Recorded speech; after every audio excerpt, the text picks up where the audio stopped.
Pope Paul the Sixth, if I'm not Right. mistaken, He's the one who died. then became a caretaker of John 23rd, his mandate upon his election in 63. Now, Pope John Paul the First showed signs of a disruptive papacy, but died barely 1 month after his election in 1978. Pope John Paul II took up the role as disruptor with a papacy aimed in reinstating orthodoxy. We talk about Mm-hmm. orthodoxy, there you go, as opposed Mm-hmm. to Vatican II reforms. Pope Mm-hmm. Benedict the 13th, was it 13th? Pope the 13th or 14th? Mm-hmm. Yeah. Was then elected in '05 to continue guiding the church in that direction. Now, Mm-hmm. elected in 2013, following Benedict's retirement, Pope Francis was accurately summed up by Michael Higgins, the Jesuit disruptor. So, and let's be fair, Pope Francis had, I mean, a lot of people didn't like Pope Francis. Let's be fair. Well, he's a radical. He's a, for lack of a better word, he comes from a radical Catholic background, is very of the people, de la gente, very basic. The white didn't want to do any of this stuff, stayed in a small place, had a lot of work to do because there was corruption in the Vatican with money and money laundering being connected Yeah, to the that's true. mob and a lot of dirty stuff going on and trying to deal with the sexual abuse as well. misconduct. It was terrible.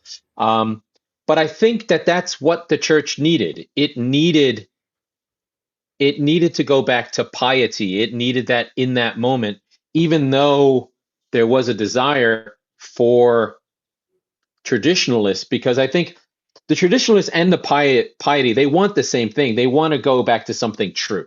So you can either go back to something true via being conservative and going post-Vatican II, or you can go back to something true in the spirit of St. Francis, which was, which is Pope as pauper. I give up everything. I'll walk with these robes. I'll clean your feet. There's two ways to be, I think, pious, which is, one is that grandiose way of tradition, which is more in the Pope Benedict way, which was like, I'm going to wear the Prada red shoes and all the gear and intellectual and kind of be that way. Or for Francis, who is much more of the people, de la gente, almost like a Maradona de popes in a way. Yeah.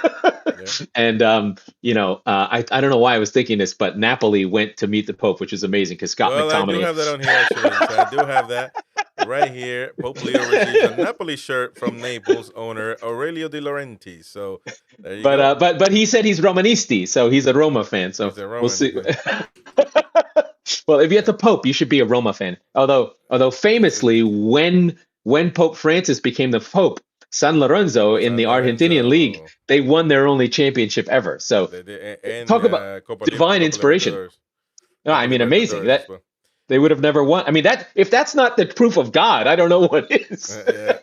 But I was actually looking at into this, and famous popes have been football fans. I think John Paul was no, not John Paul. There's another one that was a Fiorentina. I don't know. Fiorentina. I think maybe the one before John Paul I.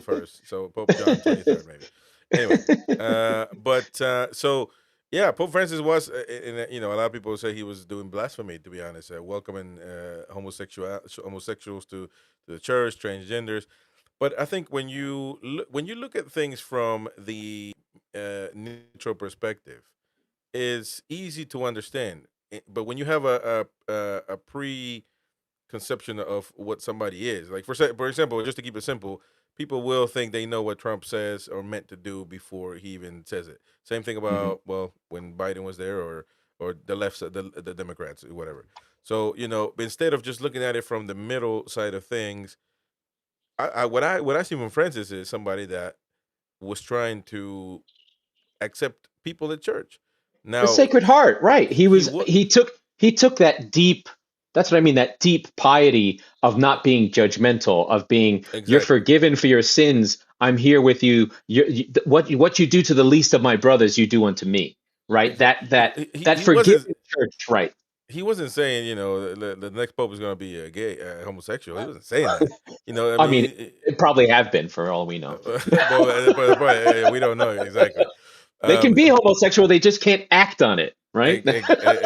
Well, I mean, yeah. Actually, I reacted to a video on this channel about "Are you born gay?" So check it out. And from Oh God. From Mike, Father Mike Schmidt. So it's Uh-huh. interesting, very passionate, very compassionate. But that's what these religious leaders need to be.